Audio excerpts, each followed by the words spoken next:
All right, game 2 time. We have our Blue Zerg at the top of the map, GSL Crossfire from the Team Incredible Miracle. It is NesTea, a delicious drink, a delicious Zerg player to watch. And down at the bottom of the map, we have our yellow Protoss player from the Team OGS, that stands for Old Generation Starcrafters. It is MC. We have 2 GSL champions battling it out. MC battling for his life right now. Yeah, if he doesn't win this one, he's going to be down 2 games. Yeah, and then the results of the next match will be very, very important, where it'll be MC versus MMA. Well, here comes MC, sneaking into NesTea's base with his little covert probe. Well, not so covert anymore. Yeah, he's been totally spotty. He should have gone around the backside. He should have broken down the rocks with his little particle beam slowly. He can do it. He can do it. It's kind of like the same weapon that R2-D2 has. He's got that little zapping thing. It's like a little taser from a long time ago in a galaxy far, far away. I think they're one and the same, those weapons. The particle beam. Particle beam hates zapping thing. You didn't get that reference, did you? What is that? I'm sorry. That was a reference to the song Particle Man by They Might Be Giants. It wasn't a very good reference, but... Well, I gotta listen to that song. I like They Might Be Giants. I haven't heard that one yet, though. I've actually seen them live. I never thought I would get to, but then they did like a tour in the early 2000s. It was awesome. Well, were they giants?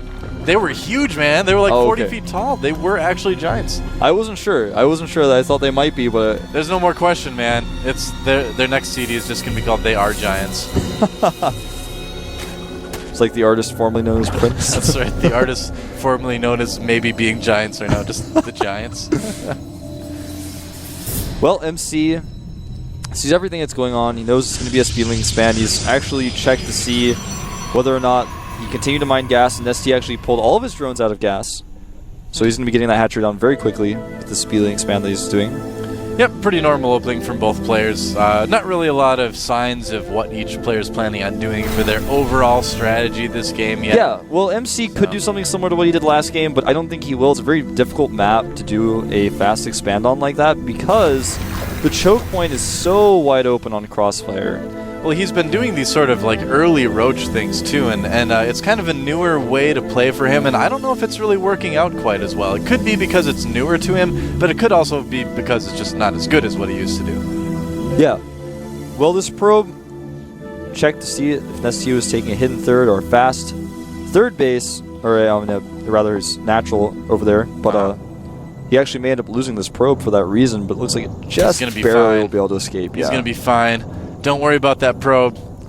Well, if the Stalker helps out the probe, he's going to be totally fine. I find it a little bit weird that MC checked that location because there's no way he could have had 2 hatcheries down at once. It's impossible. You can't have a speedling expand with a hatchery over there first. Doesn't make sense. It's not true. It's impossible. It's impossible. Well, it looks like MC is actually going to be doing that identical build to what we saw last game. Yep. It's going to be much more difficult to pull off, and guess what build is actually really good for Zergs on this map?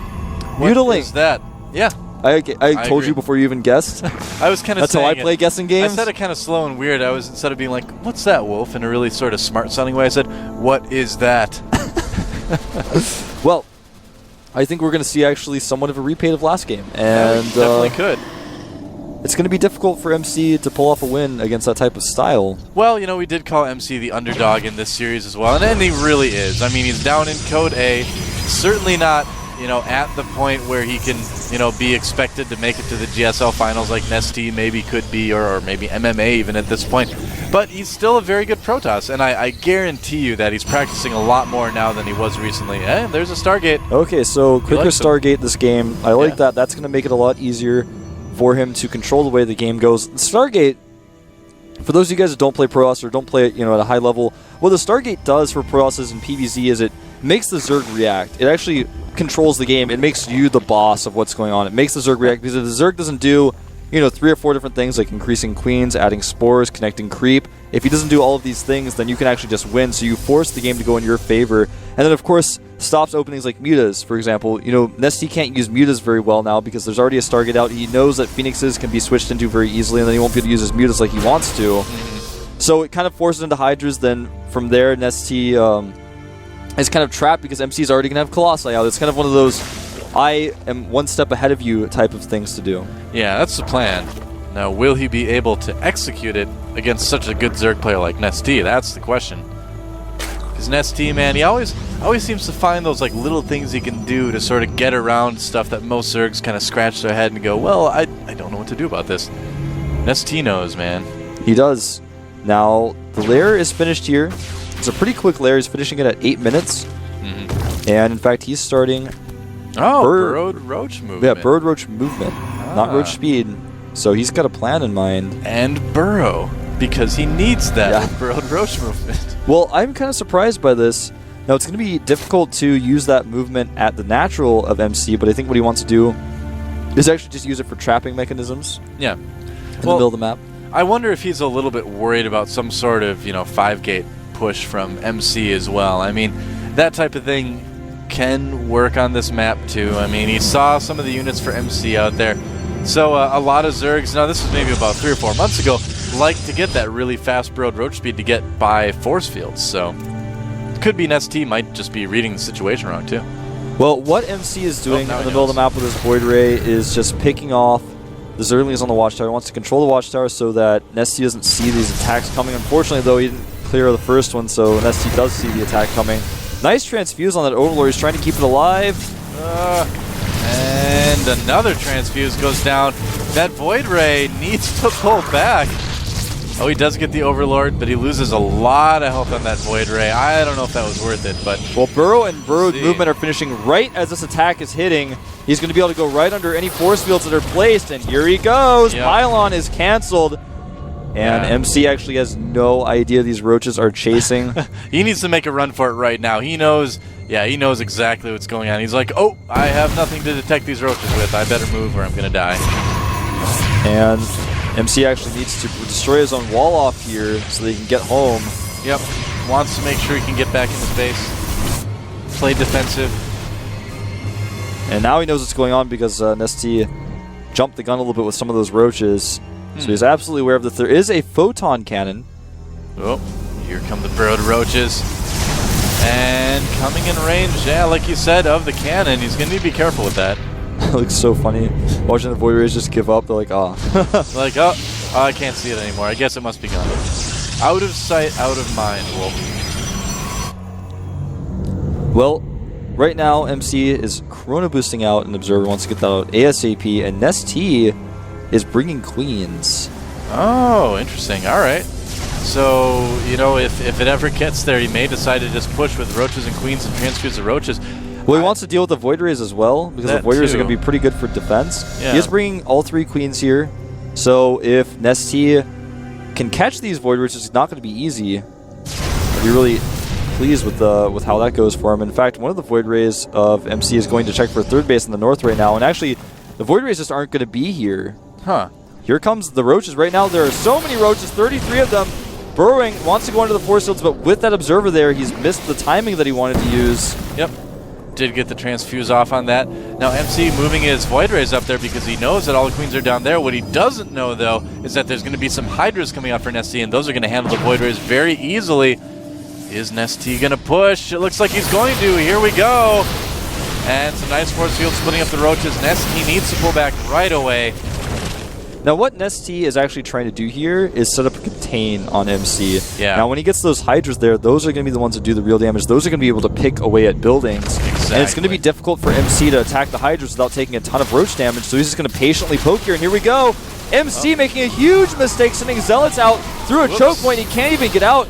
It's a terrible place to attack. Force fields preventing some of the roaches from getting through, but the Hydras are still able to fire from behind. Yeah, this is exactly what NesTea wanted. He just has so many units here. These pylons are falling so quickly, and MC is in a lot of trouble. Wow. Really, really nicely played. And look at that. Void Ray is not going to be able to do a whole lot against some Spore Crawlers. That Queen might go down, though, but in the meantime, MC losing more and more units. Hydra range being very, very effective against that. He's out of force field energy. He's got about 2 force fields left, and well, actually, he had about 4, but he put them on top of each other, so it's practically 2. Oh, the Colossus steps in. Oh, the Colossus stepping on top of roaches, man. Stepped way too far in, actually, yeah. And it does get targeted down, and now MC does not have much of an answer for the Hydras, which are doing a ton of damage. He has +1 missile attacks with these Hydras and these Roaches. And MC is just going to plain old lose this game, I think. Is that one pylon powering everything in the main base, too? Yeah, it looks like it. And is he going to target it? Yeah, GG! And NesTea coming back with a quick 2-0 against OGSMC. What do you know? All right. So now, how this works, I believe, is if MMA beats MC, then MMA is obviously going to be in first. NesTea would be in second. Yeah. And if MC beats MMA, then everybody will be 1-1, won't they? Yeah, then we'll have a redo if that happens. But there's the rematches, the tiebreakers are best of one. So they are. Okay. Yep. Oh, so yeah. That's right. it's going to be pretty. If MC does end up winning this, it's going to be pretty quick, and it's going to be forever. Sudden death, pretty much. If you lose, you're out. Yeah. So see how that ends up going here. It all comes down to MMA versus MC, and MMA, man, if he plays his TVP like he played his TVZ that first match, I don't think MC's got a chance. I don't think so either. You know, MC did not look very strong against NesTea at all. NesTea crushed MC, even though MC knew what he was doing. That's just how good he safe is. and ahead NesTea was in that game. Yeah. This will be exciting, though. MC's TVP for a while was just very aggressive, very abusive, and then he started getting really, really greedy. He started going Nexus first a lot. He started going one-gate Nexus. And we saw players like Pulp just be like, all right, well, I guess I'll just 3-Rex and kill you then. People figured out his timing attacks also. Yeah, that too. He was one of the first players to really utilize that awesome 6-gate with Sentry Heavy, great force fields and bunkers, things like that. He was one of the first players to do that, and that became the trend for a while. And that was actually the time where people said Protoss is imba, because Protoss is a 6-gate, 7-gate, 8-gate, yeah, 7-gate +2 with a blink and one observer, like those types of timing attacks. And that's part of the reason why even now we have Protoss struggling, I think, is because Protoss has latched onto those timing attacks, and now that they're not working anymore, they don't know what to do. Yeah, Protoss, I mean, everyone's kind of saying, oh, they're so weak right now, but really they're just in kind of a stage of growth is what I like to call it. We're going to move into the game, MMA versus MC. Let's do it.